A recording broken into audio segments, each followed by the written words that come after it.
This is the Scarcity Studios YouTube channel. Please don't forget to like, comment, share and subscribe.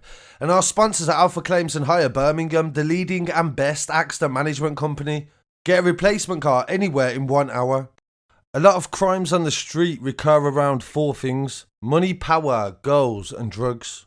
And this story involves at least 2 of them. A mother and daughter are among 6 people that have been convicted for the brutal murder and torture of a 26-year-old man called Lee Mcknight. Thank you to everybody that has suggested to cover this story, and I've also been in touch with relatives from his family as well. The newspapers have gone with the title, "A model lured her ex-boyfriend to a flat over a drug debt to be murdered." But they say model very lightly because she hasn't done anything modelling. She's basically paid for some pictures and put them on a site. I've never seen any campaign that she's ever done or anything like that. So with this story, I'm not going to use the tabloids because there's no point. I'm going to reference several different sources, and the first one is the Crown Prosecution Service's official statement, and then we'll go into different pieces from around the internet throughout the trial that can piece together the whole story. This definitely highlights the dangers of drugs and debts as well. A lot of people start selling drugs just to supply a different sort of addiction. Sometimes that can be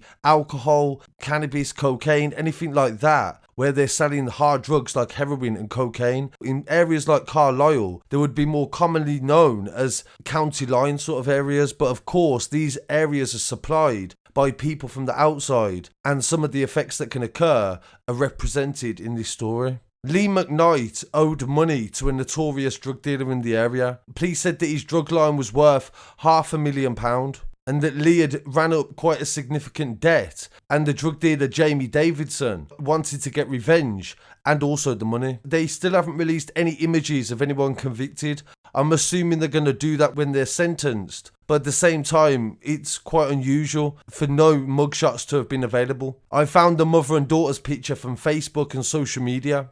Jamie Davison, Arron Graham, Jamie Lee Roberts, who was 17 at the time of the murder, Coral Edgar and Carol Edgar, her mother, 47, and Paul Roberts, 51, have all been convicted of murder at Carlisle Crown Court. On the 24th of July last year, Mr McKnight's body was found in a canal and a murder investigation was launched. In July, after a report of a body being found in the River Caldrew at Blackwell Hole just outside Carlisle. The body has now been identified as that of 26-year-old Carlisle man Lee Mcknight. I'd like to offer our sincere condolences to Lee's family and ask that they're given privacy as they come to terms with his death. The investigation is now being launched, headed by Detective Superintendent Dave Stalker from the CID at Cumbria Police at Durham Hill Police Station.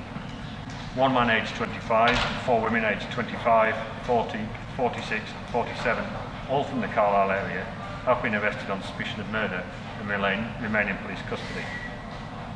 Investigators need to hear from anyone, including friends and associates of Lee, who might have seen him, or any information on his movements around the 23rd and 24th of July, particularly in the Fuse Hill Street area of Carlisle.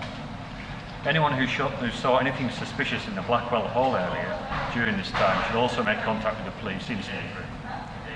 We're also urgently seeking a black Nissan Navara pickup type vehicle, registration DV15TZD. Throughout the investigation, the police learned that Jamie Davison and his accomplice, who was the daughter of Carol Edgar called Coral, lured him to the house on the pretense of getting sex because they had a formal relationship. But for some reason, Coral was now involved with Jamie Davison and she turned against him because of a debt that he'd owed. Neighbours reported to the police that they witnessed kicking, punching, stamping and the sound of a whip as well. Screams were coming from the house on the small terrace street in the middle of the northern town. They played loud music to drown out the screams, and Coral Edgar was also seen mopping up blood by neighbours. Despite the horrific violence, Mr McKnight survived the initial ordeal, and he was taken away from the address to a river nearby where his body was dumped. The cause of death was drowning initially. They say he would have died anyway from the injuries later on in hospital. After the attack, Jamie Lee Roberts called his father, Paul Roberts, who's 51 years old, and also Coral Edgar's mother, Carol Edgar. Soon they arrived at the scene and Carol provided the Nissan Navara car that took the deeply unconscious and badly beaten Mr McKnight to the river to dispose of his body. Paul Roberts played a part in planning the disposal of Mr McKnight's body and burned clothes as well to cover up forensic evidence for his son. When it became clear that the killers were going to face justice, they started to blame each other throughout the court trial, and they made up complicated lies to cover up their tracks, and a strong case was built by the CPS. Prosecutors were able to unpack the deception of lies and work closely with the police to gather CCTV evidence, forensic and witness statements. The CPS said the co-conspirators won't face up to the fact that they all did this, and in some way they are all responsible. Instead of admitting their guilt straight away, they delayed it and led this to a trial and blamed each other. Throughout the trial, they was listening to evidence where they showed how they was all involved in the incident. They even revealed CCTV footage of the Jamie Davison leaving a flat shortly before the attack. Mr McKnight's body was found in Blackwell Hall at 5:30 AM on 25th of July last year by a farmer. Footage also was shown in court that showed the fatal taxi journey that Lee McKnight took when he trusted an ex and he was set up. In Carol Edgar's interview, police said that she said she knew nothing about what had happened. She said she fell asleep and woke up to police putting handcuffs on her. Carol Edgar was recalling the moment that she was arrested at Charles Street House in Carlisle. This was where the murder took place. She lived there with her daughter Coral, 26, who was also a co-conspirator, and the two women, along with 4 other men, denied murdering Lee McKnight. The prosecution said that he was severely beaten at the property and then transported and dumped in the canal in the river nearby. The jury heard in the trial what Carol Edgar had told the police, and the prosecution said that she'd used the Nissan Navara pickup to transport Lee McKnight's body to the River Caldrew after he was attacked. The jury seen the CCTV images of tracking the Nissan's movements during the early hours of the morning on that day. She had confirmed that during the court trial that she owned a horse as well, that they found a whip that was used to beat him and torture him inside the home. She said that she'd bought it from a sex shop, but it was for her horse. During a series of interviews, Carol had admitted that she was taking drugs on the day that Mr McKnight had died, and she said that she had injected cocaine earlier on and later had took heroin. When she arrived home, she said that she got on the couch in the living room and fell asleep, and the officer said, "Have you been woken up by somebody telling you that there was a murder?" Carol said, No, definitely not. She was asked if she had agreed to let the Nissan Navara pickup be driven by Jamie Davison and one of the 3 men that was accused of torturing and killing Mr McKnight. She replied, "No, not that I'm aware of."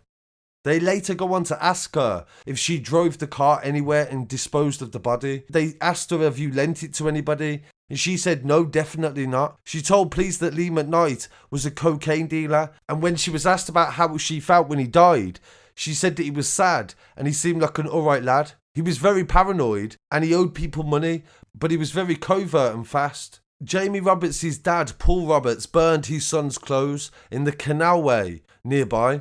He told the jury he gave Lee McKnight CPR when he found him badly injured in the house. Paul Roberts said he was initially awoken by missed calls on his phone from Carol Edgar and then calls from Jamie Davison and also Roberts. Roberts said he was asked by his son to bring a camping rucksack to Charles Street address and knock off the CCTV on the building because Jamie Lee was subject to a night curfew at the time. He said he arrived at the Charles Street address and shouted through the letterbox to let him in. He said as soon as he walked into the room, he seen Jamie Davison and Jamie Lee in the front room, and Jamie Lee looked to be in a bit of a state, he said. He said he had a red face like he'd been crying and he had red eyes. Davison had told him to shut up and he said get back in the kitchen. He said they all looked hyped up like they was on coke. Roberts let out a deep breath and then went back into the kitchen. There was a lad on the floor and there was a lot of blood. Carol was cuddling her daughter Coral, who was in a proper state, and Paul Roberts said fearing that his son was implicated in the assault, he told the teen to get out of the property. Paul Roberts then said that he was asked by Carol to check on Lee McKnight, and Roberts said, "I cleared his airway and I remember telling them that they needed to get him an ambulance. They said I told him an ambulance wasn't coming, it's not getting phoned." The barrister said to him, "Who told you that?" And he said Jamie Davison said that. When he was asked if he crossed his mind whether he should call an ambulance, he said no, I was told that no ambulance would be getting called, and that was the end of it. He said he put a white bag into a recycling bag and dropped a phone down a drain as well. He returned to Charles Street because he'd lost his front door key, and he went back to check on Mr McKnight's pulse and said that he found a very weak one at that time in his inner thigh. He said he then attempted CPR again and didn't get any result, and he said that I just gave him some chest compressions. I didn't breathe inside his mouth. And this highlights the fact that neither of these people were actually present during the initial beating that would have led to his death. But due to conspiring with the others to try to hide it, in the eyes of the jury, they are as guilty as the people that did it. So this is a terrible story and a stark reminder that drugs can definitely ruin your life. Drug debts that occur and the cycle is endless and repetitive.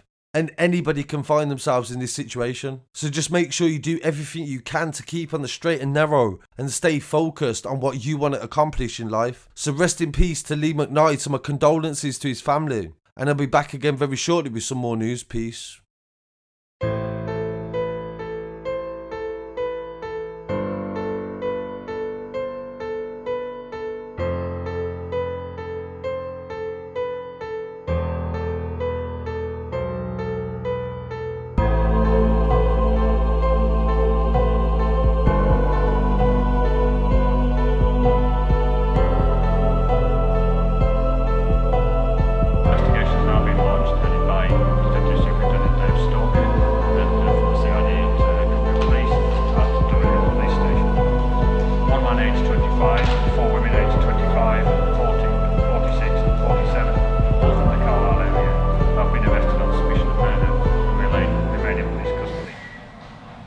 Investigators need to hear from anyone, including friends and associates of Lee, who might have seen him, or any information on his movements.